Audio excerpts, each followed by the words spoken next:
Je vous offre deux cadeaux ce soir, deux cadeaux essentiels à mon sens, surtout que j'ai préparé pour vous cette surprise de manière à penser à vous. Autrement dit, plutôt que de faire des prédictions, comme je le fais souvent, je préfère aussi me consacrer à vous, à vos demandes, à vos questions, pour que vous puissiez aussi avoir des réponses à vos problèmes du quotidien. Donc, j'ai préparé 4 lames principales qui correspondent à un carré magique. Et vous, de votre côté, vous allez poser votre question précise. Exemple, j'aimerais savoir si je vais obtenir l'appartement à telle adresse.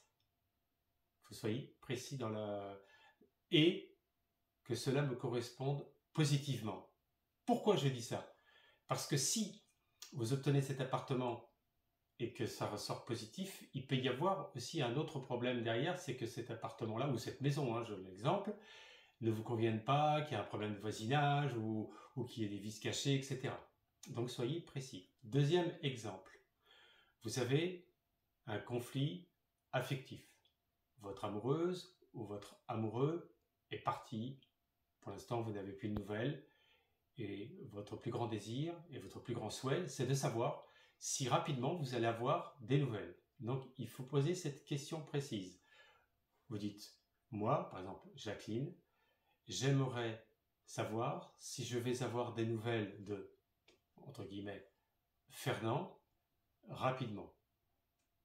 Là, c'est une question qui n'est pas complète, parce que vous pouvez avoir vous pouvez avoir une réponse oui, mais après, il faut terminer la question. J'aimerais savoir si cet appel va être positif. Vous voyez, prévoyez vraiment votre question de manière à ce que vous soyez précise ou précis. Voilà. À partir de là, il va se passer un choix de votre côté. La lame numéro 1, c'est celle-ci. Donc pour moi, c'est le côté droit. Pour vous, c'est le côté gauche. Lame numéro 2. Lame numéro 3, lame numéro 4. Donc vous posez vraiment cette question intérieurement, sans même projeter une réponse, soyez complètement neutre. C'est très important. Dans la voyance, il faut vraiment être neutre, vous vous lâchez. Vous dites, ok, j'ai postulé pour ce poste de travail, j'ai eu un entretien, j'aimerais savoir si je vais avoir une réponse, et cette réponse-là va être positive. Voilà. Je vais tirer la lame numéro 1. Supposons que vous ayez choisi cette lame numéro 1. Et là, vous avez le pendu. Donc cela signifie que il va y avoir une attente, qu'il y a encore une situation d'ambiguïté, une situation de notion du temps, on pourrait dire de blocage. Mais j'aime pas tellement ce mot blocage parce que si vous voulez, regardez bien le pendu, il n'est pas pendu dans le sens direct, il n'est pas mort, il est pendu parce qu'il attend quelque chose, il attend un changement. Peut-être qu'il attend quelque chose de votre part, un changement d'attitude, un changement de comportement ou d'idée. Vous voyez, essayez de réfléchir un petit peu à ce qui se passe dans ce blocage. Voilà, donc ça c'est la réponse si vous aviez choisi cette lame numéro 1. Maintenant, vous avez choisi la lame numéro 2. Mais ça, faut pas tricher. C'est dès le départ, vous avez choisi. Je vous ai laissé le temps. Donc, soit c'était la 1, la 2, la 3 ou la 4.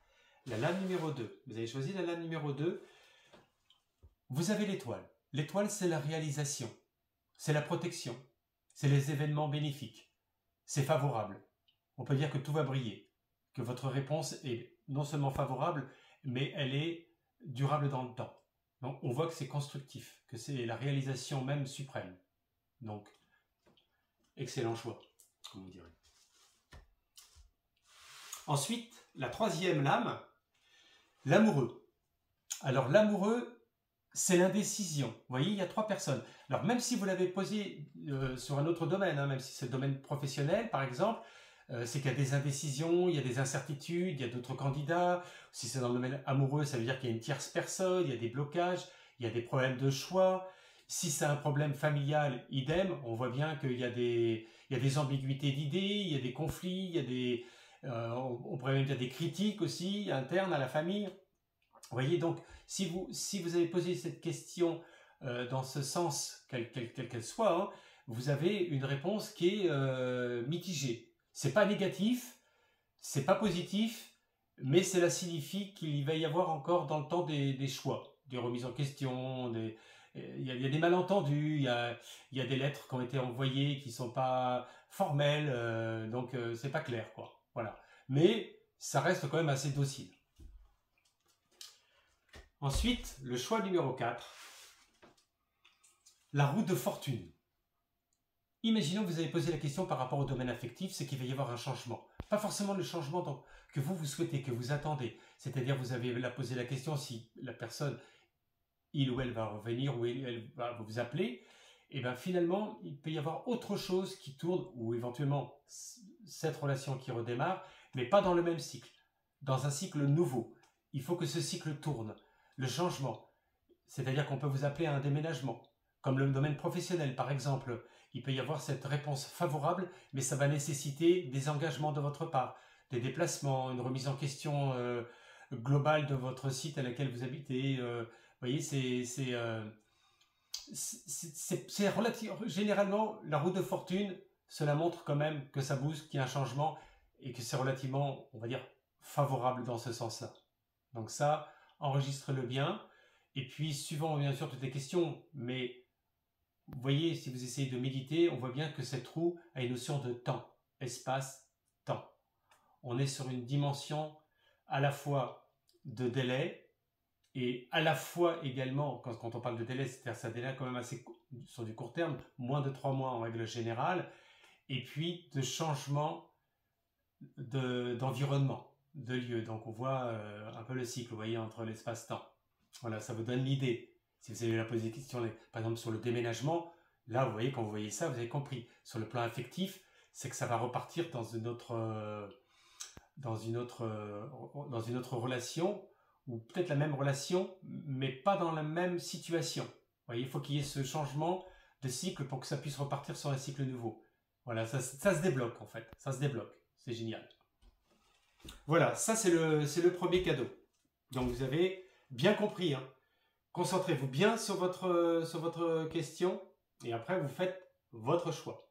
Ce que vous faites quand vous écoutez la vidéo, d'abord, posez bien à plat votre question, vous coupez, parce que sinon après vous allez, ça va un peu trop vite, et après vous ferez votre choix. Et là vous allez avoir les réponses.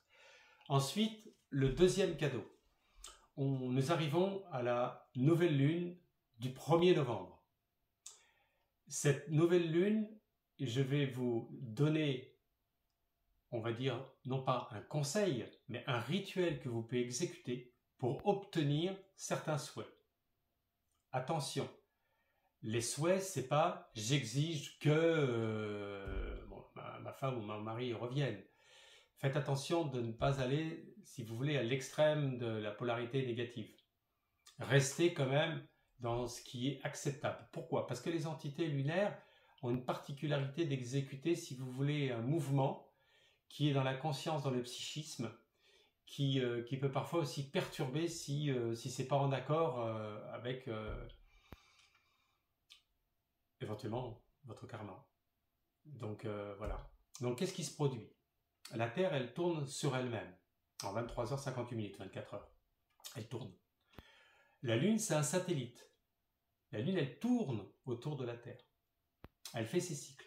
Et à un moment, la Lune, ce qu'on appelle la nouvelle Lune, on ne la voit plus. Non pas qu'elle a disparu de l'espace, parce que on ne la voit plus par rapport, si vous voulez, à la position entre la Lune et la Terre et le Soleil. C'est tout simplement ça. Donc la Lune, la nouvelle Lune, je me dis bien, la nouvelle Lune a une force réduite. Elle est beaucoup plus magnétique. C'est pour ça que je ne vous ai jamais fait faire de rituel de pleine lune. On peut en faire dans certains cas de figure, mais je préfère pas révéler, si vous voulez, l'occultisme pur, parce que après, on pourra en faire un peu n'importe quoi. Mais on pourra peut-être y venir d'une façon plus docile. Donc la nouvelle lune a une particularité, c'est qu'elle a la possibilité de vous envoyer une force qui est quand même beaucoup plus assouplie. Excellent pour les méditations, cette période-là par exemple.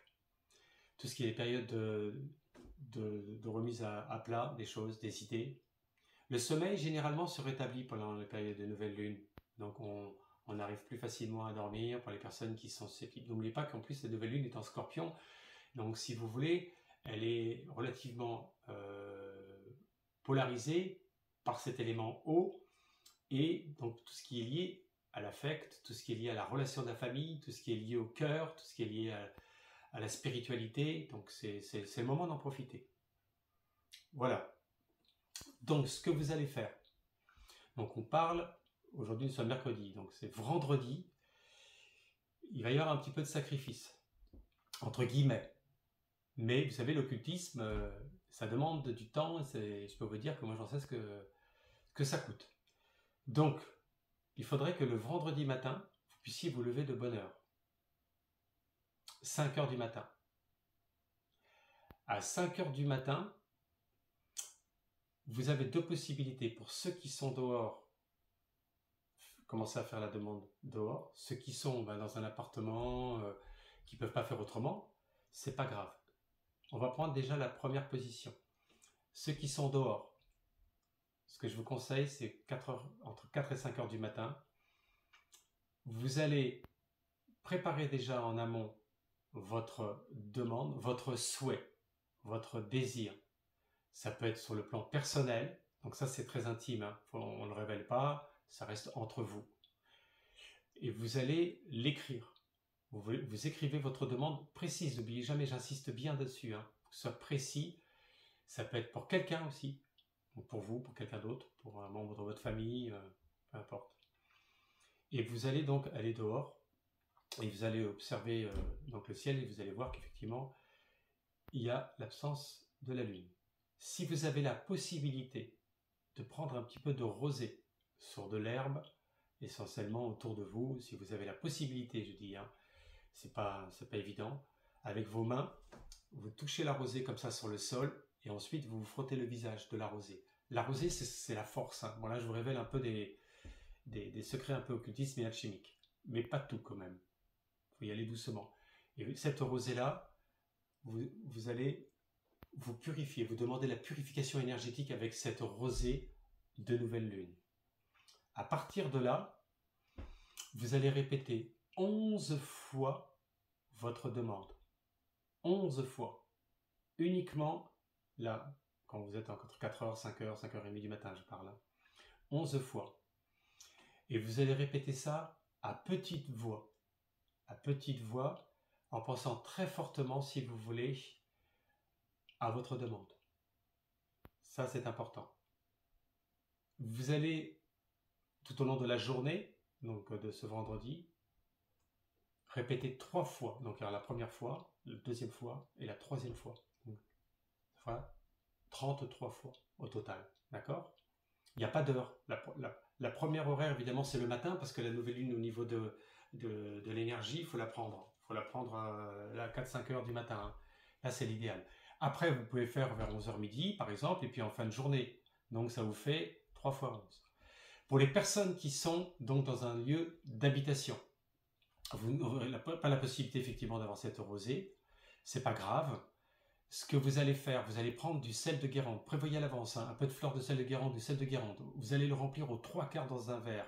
Vous remplissez ensuite à ras de l'eau. D'accord ? Vous allez laisser comme ça, dans le lieu, vous le laissez. Et vous allez faire exactement la même chose. Vous allez répéter votre souhait 11 fois. 11 fois, évidemment, quand vous n'êtes pas à l'extérieur, vous essayez de vous projeter un petit peu dans cet espace de l'univers. Essayez par votre visualisation, par votre conscience, c'est possible de le faire. Mais en tous les cas, de toute façon, l'énergie sera là. À partir du moment où vous allez faire l'appel, faites l'appel, oui, c'est ça que je voulais vous dire, faites appel aux entités, aux esprits lunaires, aux esprits de la Lune. Voyez, quand vous faites votre demande, votre intention, votre position de question, vous commencez en ce jour, en ce lieu consacré de Vénus, et ensuite j'invoque les esprits lunaires. Peu importe, vous ne connaissez pas leur nom, c'est pas grave, mais c'est votre demande qui va être réceptionnée au niveau énergétique.